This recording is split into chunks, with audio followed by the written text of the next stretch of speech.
শুরুতেই তাজা খবর জানাচ্ছি আপনাদের। হামজা সমিতিদের কোচ নিয়োগে গুরুত্বপূর্ণ রোল প্লে করছেন টেকনিক্যাল ডিরেক্টর সাইফুল বারী টিটু। আগ্রহী কোচদের সাথে জুমে ইন্টারভিউ হয়েছে। National teams management committee interview শেষ করে রিপোর্ট জমা দিচ্ছে এক্সিকিউটিভ কমিটিতে। কোচদের বলা হয়েছে তাদের পছন্দের কোচিং ইউনিটে কারা কারা থাকবে সেই ডিটেলস বাফুফের টেকনিক্যাল ডিরেক্টর সাইফুল বারী টিটুকে মেইল করতে। টিটু কোচ এবং তার কোচিং স্টাফের সদস্যদের বিস্তারিত দেখে জানাবেন বাফুফের সভাপতি তাবিথ আউয়ালকে। 10 মে রবিবার জানিয়ে দেয়া হবে হেড কোচের নাম। আলোচনায় থাকা ক্রিস কোলম্যানকে নিয়ে জটিলতা তৈরি হয়েছে। পুরো ব্যাপারটা বুঝতে হলে আগে বুঝতে হবে আজকের দিনের হাই প্রোফাইল কোচ আসলে কিভাবে কাজ করেন। তিনি শুধু মাঠে দাঁড়িয়ে নির্দেশ দেন না, তিনি একজন আধুনিক ম্যানেজার। তার কাজ চলে ডেটা আর বিজ্ঞানের উপর ভর করে।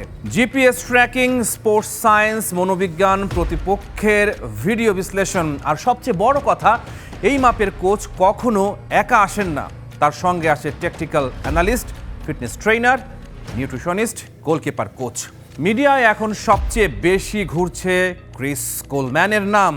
ওয়েলস জাতীয় দলের সাবেক কোচ, যিনি ওয়েলসকে নিয়ে গিয়েছিলেন ইউরো 2016-এর সেমিফাইনালে।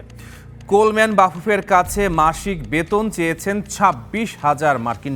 কিন্তু সমস্যাটা বেতনে না, সমস্যাটা হলো পুরো প্যাকেজে। কোলম্যানের পছন্দের assistant coach, physio, trainer, goalkeeper coach, এই পুরো সেটআপের খরচ একসঙ্গে যোগ করলে অঙ্কটা বাফুফের জন্য বহন করা প্রায় অসম্ভব হয়ে পড়ে। তাই কোলম্যানকে নিয়ে অনিশ্চয়তা এখনো কাটেনি। বাফুফেও তাই শেষ বেলায় কোলম্যানের ব্যাপারে পিছিয়ে গেছে। আরও একটা বড় খবর, আন্তোনিও কনসেইসাওকে নিয়েও আগ্রহী বাফুফে। এই পর্তুগিজের কোচিং ক্যারিয়ারও সমৃদ্ধ। ক্যামেরুন জাতীয় দলের হেড কোচ হিসেবে চমক দেখিয়েছেন কনসেইসাও।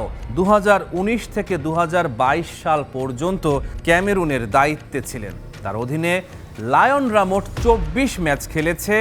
এর মাঝে জয় 14টা, ড্র 8টা, হেরেছে মাত্র 2টা ম্যাচ। কনসেইসাও যখন ক্যামেরুনের দায়িত্ব নিয়েছিলেন তখন তাদের ফিফা র্যাঙ্কিং ছিল 53, আর যখন দায়িত্ব ছাড়েন তখন ক্যামেরুনের র্যাঙ্কিং ছিল 33। সূত্র বলছে বাফুফে নতুন কোচের সাথে দীর্ঘ মেয়াদে চুক্তি করতে চায়। পাশাপাশি এমন একটা অপশন রাখা হয়েছে যেখানে প্রতি 6 মাস পর পর কোচের পারফরম্যান্স রিভিউ করা হবে। কোচের ব্যাপারে আমি পরিষ্কার করে বলতে চাই, আমাদের প্রসেসটা খুবই ট্রান্সপারেন্ট অ্যান্ড খুবই লিনিয়ার। আমরা প্রথমে ওপেন সিভি চেয়েছিলাম, যেখানে আমরা 230টা সিভি আমরা পেয়েছিলাম। তার ভিতরে সব সিভি তো আর ইকুয়াল না, বাছাই করে করে আমরা 100টা সিভিতে এনেছিলাম। 100টার থেকে সিরিয়াস স্ক্রুটিনির মাধ্যমে আমরা 23টা সিভিকে শর্টলিস্ট করেছি। এই 23 জনকে আমরা ওপেন সোর্সের মাধ্যমে, রেফারেন্সের মাধ্যমে, ব্যাকগ্রাউন্ড চেক করে টোরে আমরা 11 জনকে তালিকাভুক্ত করেছি। সেই 11 জনের ইন্টারভিউ বর্তমানে অনলাইনে চলছে। গতকালকে, আজকে হবে এবং আগামীকালও হবে। সেটার মাঝখানে অনলি ন্যাশনাল ম্যানেজমেন্ট কমিটি কিন্তু ইন্টারভিউগুলো নিচ্ছে, অ্যান্ড তাদের ভিতরে কিন্তু আমাদের কথাবার্তা সীমাবদ্ধ আছে। ন্যাশনাল টিমস ম্যানেজমেন্ট কমিটি যখন 11 জনের ইন্টারভিউ চূড়ান্ত করবে তখন আমরা হয়তো এক্সিকিউটিভ কমিটিতে নিয়ে একটা ফাইনাল কোচের সিদ্ধান্ত আমরা নিব। এটা হলো আমাদের বর্তমান প্রক্রিয়া। এই প্রক্রিয়াতে এটার বাইরে কারোর সাথে ওরকম কোনো কনসালটেশন হচ্ছে না বা কাউকে অন্তর্ভুক্ত করা হচ্ছে না।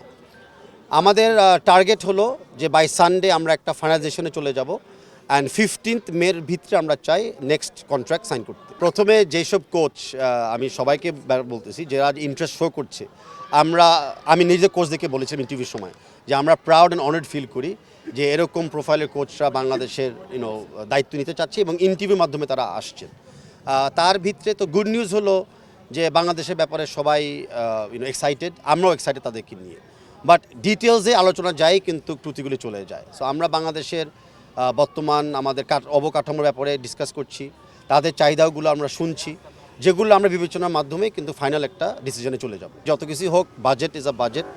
আর বাজেট হলো নট অ্যাবাউট কত দিচ্ছেন কাউকে, বাজেট হলো কি বিনিয়োগ করছেন তার বিপরীত আমরা কি পাচ্ছি। তো তার সাথে আমাদের আগামী 2 বছরের ক্যালেন্ডারও আমাদের বিবেচনা করতে হবে যে কী ধরনের টুর্নামেন্টস আমরা খেলতে যাচ্ছি, কী ধরনের টিম আমরা গঠন করতে চাই। সব বিবেচনা করে আমরা যখন কোচের সাথে চূড়ান্ত করব finance will be important but probably the last criteria.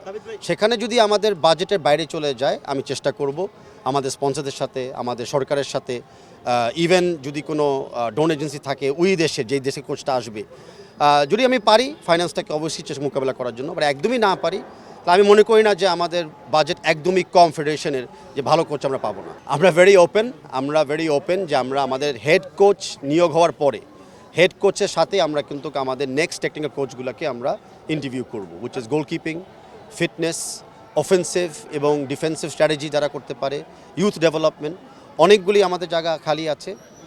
সেখানে বিকেএসপিরও একটা ভূমিকা থাকবে আমাদের সাথে, আমি এটাও খোলামেলা বলে দিতে চাচ্ছি।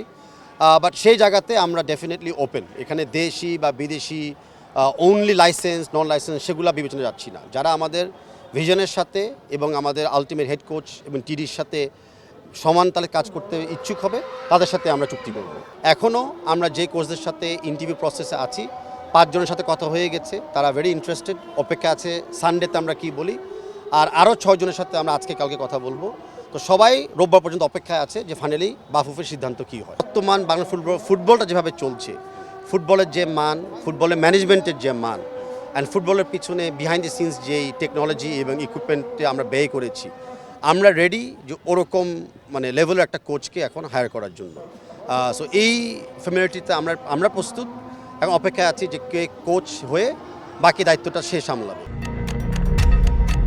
233টা আবেদন, 11 জন ফাইনালিস্ট, একটাই চেয়ার। আর সেই চেয়ারে কে বসবেন, এটাই এখন বাংলাদেশের ফুটবল প্রেমীদের সবচেয়ে বড় প্রশ্ন। রোজারিও মিকেল সরে দাঁড়িয়েছেন, বাফুফের সভাপতি তাবিথ আউয়াল বলে দিয়েছেন 15 মের মধ্যে চুক্তি সই হবেই। ঘড়ির কাঁটা টিকটিক করছে, কে হবেন হামজা সমিতদের নতুন head coach. Rahman pair, star play.